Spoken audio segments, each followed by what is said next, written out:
The internet is an odd place. This is what it has evolved or devolved into over the past decade. When there exists a database of all the world's knowledge, some bizarre things are going to be in that database. Be they either images, videos, or memes, some avoid or reject explanation. The internet is obsessed with things that lack a backstory, a natural instinct to investigate the unknown. Humans master things by knowing them. Often, this content is called cursed, but there does exist a more benign strain of it. Things that simply raise an eyebrow. Often there's no word to describe these things besides just odd. But everyone knows what they are, something that lacks description, that stops people in their tracks. Just plain weird. The creepiness is often a factor to it as well, but that is only one category of this genre. Things spit up from the depths of the internet, or some unknown sector, often foreign in some respect. The terms too much internet or too deep into YouTube surface alongside it. There is no explanation to justify its existence, so it continues to exist, until people engage in digital scavenger hunts on them. Unconquered territory demands a master. Either a call for help or a post on Twitter, Reddit, or 4chan sparks these brief gold rushes. Then, after a few days, someone usually digs something up. Usually. Other times, nothing is found or no hunt is sparked by the image's popularity. This image is one of those. It stands alone and incredibly odd. An image that almost destroys any logic that is applied to it. An image simply titled, Great Dictators of the World. Nothing more, nothing less. Take a look. See something wrong with it? More than something wrong? Look closer.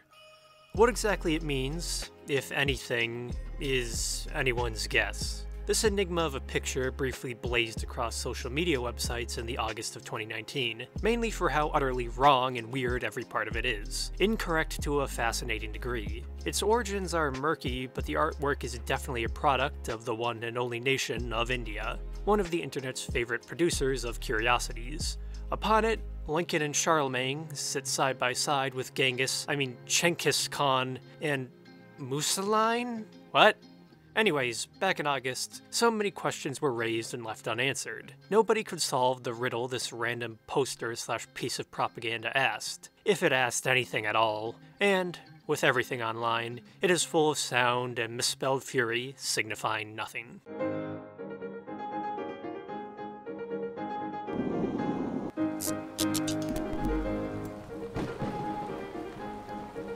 Where to start? The most basic approach is best for something so overwhelming. The Great Dictators of the World is overpowering in its directness, apparently page 189 of some unknown textbook filled to the brim with errors. At first, the chart seems to make general sense. It appears to be a rogues gallery of history's greatest dictators, or just leaders. But like a Lovecraftian relic, logic and sense begin to break down upon inspection. The faces featured raise a few eyebrows. Let's chronologically critique, or phonetically critique, the document come meme of wonder. First off, several basic names are misspelled, either missing a few letters or written in a bizarre pseudo-phonetic rendering, such as Mao Se-sung.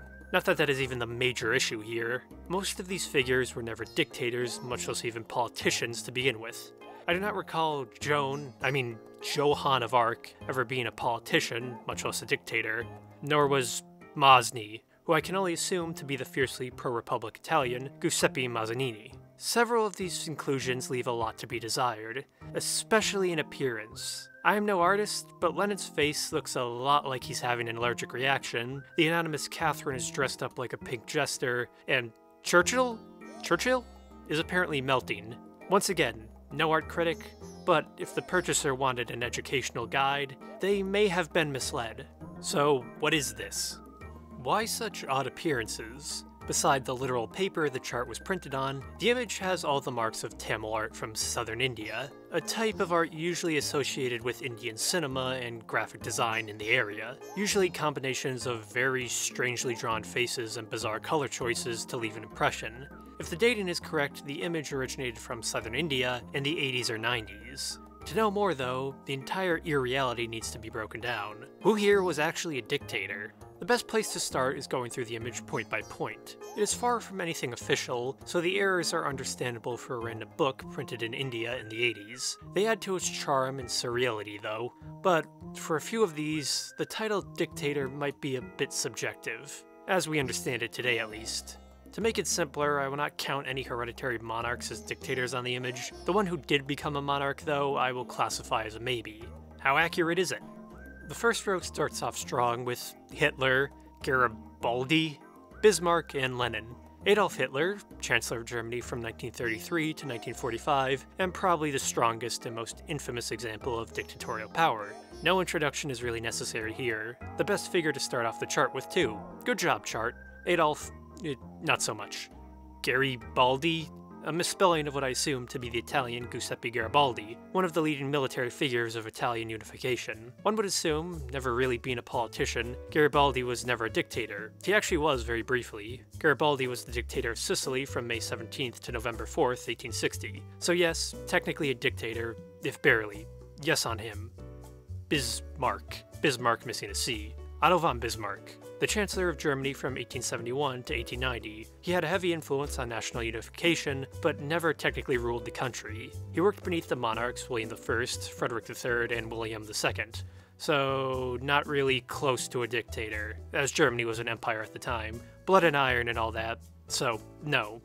Lenin, Vladimir Ilyich Ulyanov, revolutionary leader of the Soviet government from 1917 to technically 1924, literally installed a dictatorship of the proletariat, in his own words. So yes. The second row features Stalin, Napoleon, Catherine, and Johann. Here things begin to break down. Always stealing Lenin's spotlight, here comes Stalin. Stalin controlled the USSR, through varying forms, between 1922 and 1953, though he was only officially chairman from 1941 to 1953. Uncle Joe is right up there with Adolf, definitely a dictator. The most debatable inclusion, Napoleon Bonaparte, first consul of France from 1799 to 1804, then Emperor of France from 1804 to 1814. Whether or not one considers Napoleon a dictator is personal preference. He was a complex figure of both civil liberty and absolute power in varying degrees. He did declare himself emperor though, so maybe? It's hard to say. Next is Catherine. Just Catherine. Say hi, everyone. The image of a woman wearing a pink snuggie does not help. It's either Catherine the Great, Empress of Russia from 1762 to 1796, or Catherine de' Medici, who was Queen Consort of France from 1547 to 1559. Common sense dictates it is probably Catherine the Great, but this chart seems to lack that, so who knows, but no in either assumption. Joan of Arc, Joan's gender-swapped German equivalent, but no, it is supposed to be Joan of Arc, the French heroine of the 100 Years' War, who was a military figure, not a political leader. A warrior saint is as far away from a dictator as you can probably get, I think. Nope. The third row contains the bizarre lineup of Churchill, Ivan, Mussolini, and Genghis Khan. That is not even getting into the spellings either. Winston Churchill, or Churchill according to this, Prime Minister of the United Kingdom from 1940 to 1945, then again from 1951 to 1955. Definitely a bit of a big man figure, but never a dictator. Voted out of office after World War II, then back in again. He followed democratic procedure, so not really a dictator. Another candidate with a generic name, Ivan. His clothing looks medieval Russian, so he is probably a Russian monarch then. Muscovy and the Russian Empire literally had 7 Ivans rule it throughout their history. This could be any one of them.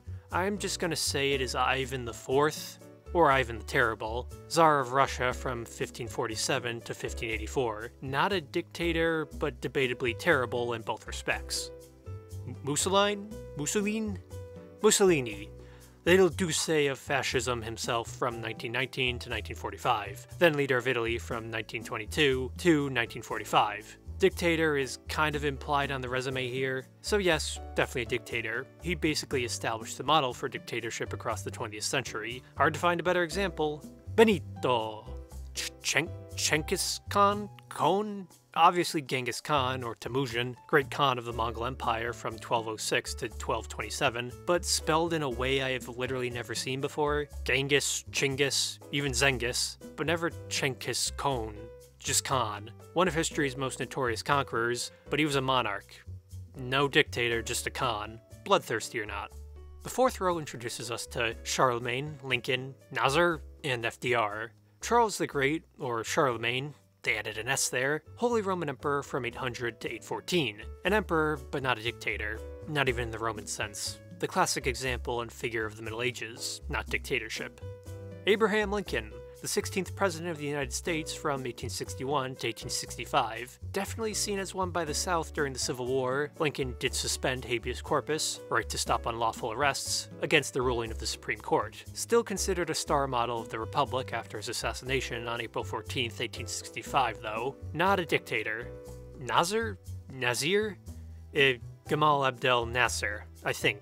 Maybe that's just the British spelling. President of Egypt from 1956 to 1970. Another debatable figure. Nasser very much blurred the line between strongman politician and dictator. He definitely took extrajudicial action with a military-backed government. Going to put him in the don't know pile with Napoleon for now. Any Egyptians out there, give me your opinion.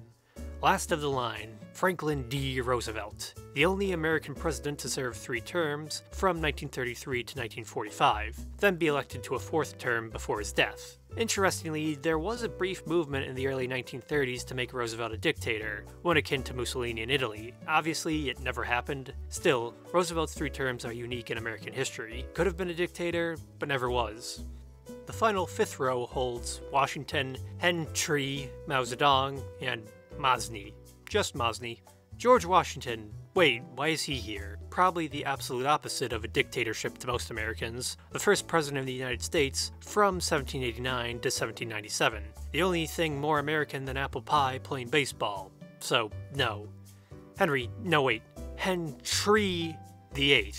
The King of England and Ireland from 1509 to 1547, a monarch with a size, reputation, and religious grievances that preceded him. A dictator in the bedchambers, but a monarch on the throne. Definitely somewhat of an autocrat, but not a dictator in the modern sense. He's a no. Then Mao Zedong. Or, with an incredibly archaic spelling, Mao Se-sung, chairman of the Communist Party of China from 1943 to 1976. Also the latest figure to be featured on the list, as he died in 1976. As much a dictator as blood is red. The last one of this wonderful list is Mosny, who I think is Giuseppe Mazzini, one of the first major Italian nationalists and Republicans. He only held a brief political office in the short-lived Roman Republic, a failed attempt to unite the Italian states, then became basically an ideologue through most of his later life. He regarded Italy being united under the monarchy as an abomination. So, barely a politician and definitely not a dictator. The final tally? Only about 5 of them, 7 if you count Napoleon and Nasser, are dictators in the modern sense. Hitler, Lenin, Stalin, Mussolini, and Mao sit in the yes category. Napoleon and Nasser sit in the maybe column. Bismarck, Catherine, Johann, Churchill, Ivan, Genghis, Charlemagne, Lincoln, Roosevelt, Washington, Henry VIII, and Mosny sit in the no category. Joan and Mazzini themselves were barely politicians. Why they are even on here is the most confusing part. Out of 20 people, only 5 or 25% could be called dictators, 35% if the 2 maybes are counted as yes. At that score, the chart fails, an F. The card, if anything, is more not dictator than dictator. Not even one bingo on here either. For a breakdown, Russians top it at 4 people, 20%, then Italians, French, and Americans with 3 each, 15%, English and Germans with 2, 10%, then Mongolia, Egypt, and China with 1 each, 5%. Not a single Indian makes an appearance either. Interesting. So why Great Dictators of the World then? That is the million rupee question. Maybe the title is just misleading? All these figures, for better or worse, each had their own impacts on history. From 742 to 1976 AD, they are each remembered for something, even if it was not ruling. If one has a general history book, each of these names will likely be listed within it at least once. So then it attempts to give a general history of influential people then? I suppose. But then again, no other information is given besides the names, most of which are misspelled. If the intention was to be educational, it completely failed at its purpose. Only 9 or maybe 10 of the names are spelled correctly. Who made it though? The identity of the artist may be the only way to get real answers. And was it intended as a history lesson? Maybe. Maybe dictator has different connotations in India. I am no expert. But for answers, look to the bottom right of the chart. That is the major link to the image's context. It is a watermark. On most digital copies, the image quality is so low as to render it unreadable. Not on this one, though. The stamp clearly reads, printed and published, Mahesh Arts, Post Box number 42, Sivakasi, India. That is definitely a lead. Sivakasi is a town in southern India known for its printing industry. The town itself is located in the state of Tamil Nadu, a major area of the Tamil culture, so a Tamil town with a major printing industry? Perhaps Great Dictators of the World is far less mysterious than first thought. If this is from Sivakasi, that ticks off two major connections. According to Sadanand Dume, who wrote a brief reflection on the article during the image's brief popularity, it is likely from the 1980s or 1990s. From his article on the Times of India, books like this were apparently printed, then commonly sold by street vendors in India. It would make sense with the spelling and odd political mishmash of the image. The period of Cold War India would be the perfect period and place for such a thing to emerge from its pre-internet world. The artist would have not been too educated on what they were likely depicting. What or where is Mahesh Arts then? Mahesh, if I'm even pronouncing that right, seems to be a pretty common name in India, especially for business. There are a lot of Mahesh Arts involved in art, painting, or anything else in India. One can find several Mahesh Arts just by punching the name into Just Dial. Granted, Just Dial is not the best resource, but this is the Mahesh Arts in Sivakasi, Tamil Nadu, India. A pretty exact location. This appears to be the one. It is listed as a printing office as well. It has the exact same logo and color too. The dates line up too. The description says this Mahesh Arts was established in 1986, a date that matches up with the assumed printing dates of the Great Dictators of the World. A very bizarre secondary source also confirms this is probably the correct Mahesh Arts. According to, oh Krishna, how do I pronounce this? Hindu Janjagruti Samiti, a Hindu nationalist website, the Mahesh Arts from Sivakasi, or Sivakasi, manufactures stationery, supporting the offset printers tag on the Just Dial profile. The article, though, talks about getting Mr. Mahesh to retract books which featured children's educational images, denigrating the gods like Sri Ganesha and Krishna by showing them riding bicycles, which is apparently an offense under the Indian Trademark Act. I have no idea, but that's India for you. What else is there to say about Mahesh Arts? Not much. They print stationery and children's books, but I do not know if they're even the ones who created the image. The picture could have been created by a commissioned artist who had no idea what it would be used for. It appears to be a normal Indian printing shop. There are pictures of Mahesh Arts online, but these are not the ones from Sivakasi. They might be part of the same brand or franchise, but it's probably just a coincidence. Mahesh is a common name in India after all. Mahesh Arts does have a website. I tried searching it for any hints to the origins of the Great Dictators of the World, but no luck. No idea what book or pamphlet it originates from, or if it is even still in print. It could have been copied from another source, too. The artist behind it then will likely remain an enigma. I did attempt to contact Mahesh Arts through their website. They are a public business after all. I tried sending them an email through their listed email address. No luck. The address appears to be dead. So does their social media accounts, which have never posted anything. Wait, the Twitter account, I tried sending an inquiry form through their website as well. No response on that as of now. That's as far as I got. That is largely the end of the trail then. Pretty much all the obvious questions are answered. What is the image? A chart from a book. Where did it come from? India. No idea who made it though, or if it even means anything. Perhaps it is a perfect reflection of the internet then. A thing that does not make sense even in context. India is often a nation that stands alone. Then one day, the internet suddenly entered the world's largest republic. It picked out this random image from the waters of the Ganges. After that, it spread like wildfire across the web. The perfect parallel for India's own national ideas and identity, at least to the view of an outsider. India has a particular reputation on the net. 2020 and all that. Then again, the chart is some random image from a long-forgotten book, but over-examining things is why the internet is as large as it is. Another example of a random thing that got randomly popular. An odd little spark of cultural exchange. Looking for meaning in it is basically self-defeating, but with something so strange, how could you not? It is fascinating. Though history may be some great mystery, it often is answered with some very benign explanations.